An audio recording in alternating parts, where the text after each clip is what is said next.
Bienvenue sur les Sherpas. Aujourd'hui, on va traiter d'un des piliers de ma productivité personnelle. Pourquoi et comment j'étudie et travaille avec des blocs de 4 heures sans pause. C'est une méthode qui a fait une différence monstrueuse pour moi au cours de mes dernières années. Ça m'a notamment permis d'intégrer l'ESCP après ma prépa, de travailler pour une ancienne ministre et présidente du Parlement européen, Nicole Fontaine, ou encore de lancer mon entreprise, les Sherpas, pendant mes études. Bienvenue chez les Sherpas, moi c'est Étienne, et si t'es nouveau ici, sur les Sherpas on te donne toutes les techniques et outils pour réussir tes études et devenir la meilleure version de toi-même. Et aujourd'hui, on envoie du lourd. Allez, c'est parti!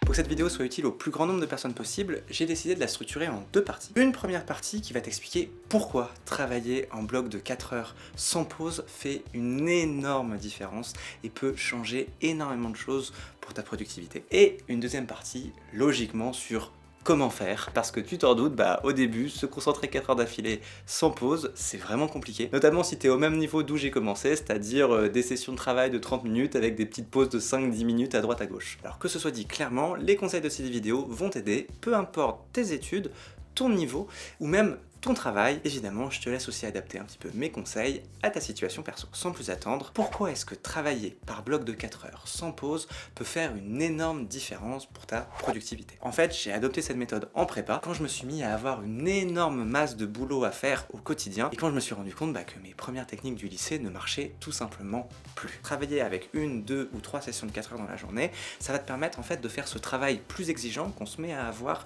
au fur et à mesure qu'on monte dans les classes. Logiquement, pour faire un DM de maths, pour faire une dissertation, 1 heure, ça suffit pas. Et en fait, le problème se pose aussi largement quand tu rentres dans le monde professionnel. Tu vas te retrouver à avoir des tâches de plus en plus longues et complexes à faire, et ça, c'est la première raison pour laquelle travailler avec des sessions de 4 heures est très efficace. La deuxième raison, c'est le fait qu'avec ces sessions de 4 heures, tu vas pouvoir minimiser les pauses autant que possible. C'est assez logique quand tu y penses. Quand tu sais qu'en moyenne, on met 20 minutes pour se concentrer, si tu fais une pause de 5-10 minutes toutes les 30 minutes, en fait, en réalité, t'es vraiment concentré que 10 minutes toutes les 30 minutes. Ça marche pas. Alors que, en fait, si tu fais pas de pause pendant 4 heures, t'as 20 minutes un peu de concentration au début, et puis après, t'as 3h40 de pure efficacité. Et ça permet de faire beaucoup de choses. Et justement, j'en viens à mon troisième point. Quand tu as 3h40 de pure efficacité devant toi, une fois que tu es vraiment concentré, ça te met dans les conditions parfaites pour tomber dans ce qu'on appelle le flow. Le flow, c'est un état d'hyper-productivité, dont je parle dans de nombreuses autres de nos vidéos, qui consiste à être à fond dans ta bulle, hyper concentré sur le présent, sur ce que tu fais, à ne pas voir le temps passer et à abattre 2 à 3 fois plus vite ton travail avec un niveau de qualité excellent. Alors là, t'es en train de me regarder, t'es en train de te dire ouais, putain, c'est ouf, mais en vrai, c'est quand même un peu magique, quoi. Gryffondor!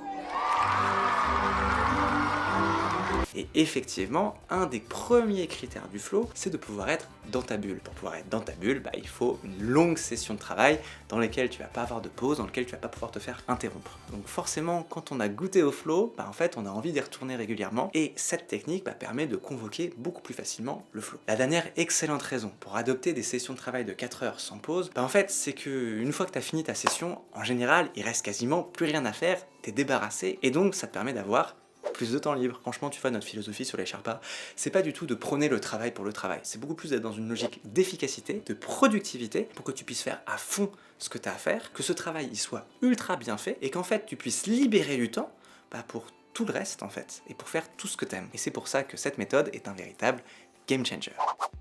Je vais maintenant passer à comment la mettre en place. Comme je te le disais, j'ai commencé à mettre en place cette méthode en prépa. J'ai rapidement structuré mes journées avec un gros bloc de 4 heures de travail après mes cours, et ensuite je faisais des journées de 2 à 3 blocs pendant mes week-ends, et pendant mes révisions de concours, je suis même monté à 3-4 blocs par jour. Aujourd'hui, dans ma vie professionnelle en tant qu'entrepreneur, j'adopte un rythme, disons, qui est plus raisonnable, entre 2 à 4 blocs de travail par jour.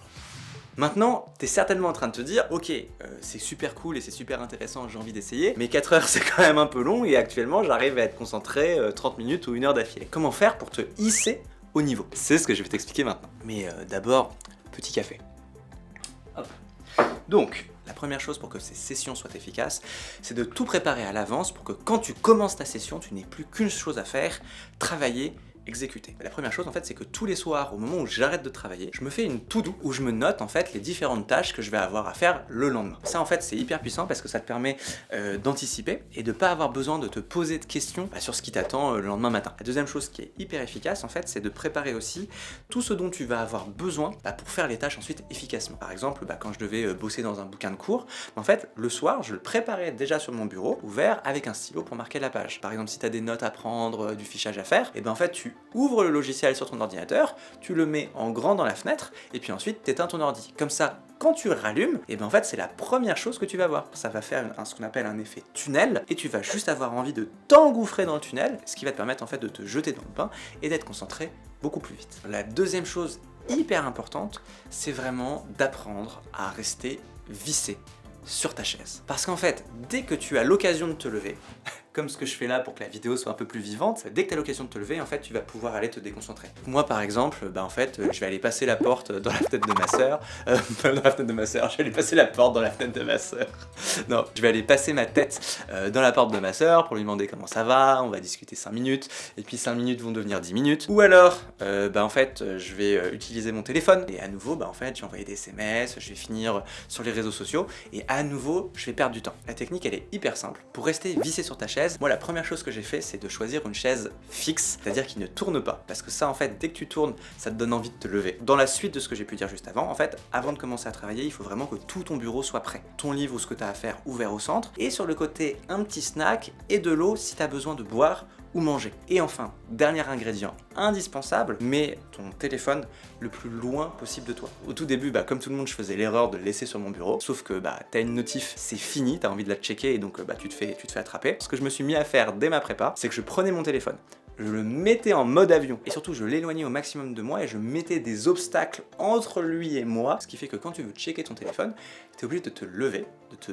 déplacer pour ensuite aller le récupérer, le déverrouiller, enlever le mode avion et éventuellement faire ce que tu as à faire si tu as le droit de le faire. Et en fait, grâce à ces étapes, ça te laisse du temps pour quand t'es levé, te dire mais attends, qu'est-ce que je fous là en fait, je suis en train d'aller chercher mon téléphone, mais j'ai encore 2 heures de boulot en fait. Non, tu te rassois au travail. C'est vraiment ce qui m'a permis d'arrêter de consulter machinalement mon téléphone et en fait au final ça me fait gagner un temps monstrueux. Dernière étape pour te mettre dans ta bulle, je te conseille vraiment d'investir dans des bulk yes pour en fait te couper du monde extérieur et en fait que tu sois pas non plus sensible au bruit de pas, aux discussions qu'il peut y avoir à la porte de ton bureau ou de ta chambre. Franchement, ça fait une énorme différence. Évidemment, pour rester concentré longtemps, je me suis aussi trouvé des carottes, des motivations pour en fait à la fois avoir des récompenses et aussi entre guillemets des punitions si je ne tiens pas ces objectifs. La récompense, elle est hyper simple en fait, c'est la grosse pause que je m'accorde après cette session de 4 heures. En général, je me prends 2 heures et en plus de ça, quand je fais une journée ou une semaine particulièrement efficace, je vais m'autoriser des petits plaisirs, par exemple en soirée ou le week-end. Ces récompenses en fait, elles sont importantes parce qu'elles vont t'aider à associer l'efficacité, la concentration sur une longue durée à quelque chose de positif et en fait ton cerveau va aussi chercher cette récompense et ne serait-ce qu'en fait la sécrétion d'endorphine et de dopamine associée au succès. En fait de l'autre côté je me mettais aussi un bâton, une sorte de punition pour entre guillemets me forcer à vraiment respecter les deadlines et ne pas avoir le choix. Et ça en fait j'en avais deux. La première chose c'est que si mon travail devait prendre plus que 4 heures, en fait je le fais pas. Ou en tout cas je le fais pas dans la journée, ce qui fait que tu ne peux pas dépasser, tu n'as pas le droit de faire 4h30 ou 5 heures. Ton travail doit tenir en 4 heures, ça te force à aller à fond et à ce que tout tienne dans cette période. Et la deuxième chose, et ça je le faisais notamment en prépa, si jamais en fait j'avais pas été assez efficace, que je m'étais dispersé, que j'avais fini sur mon téléphone, etc.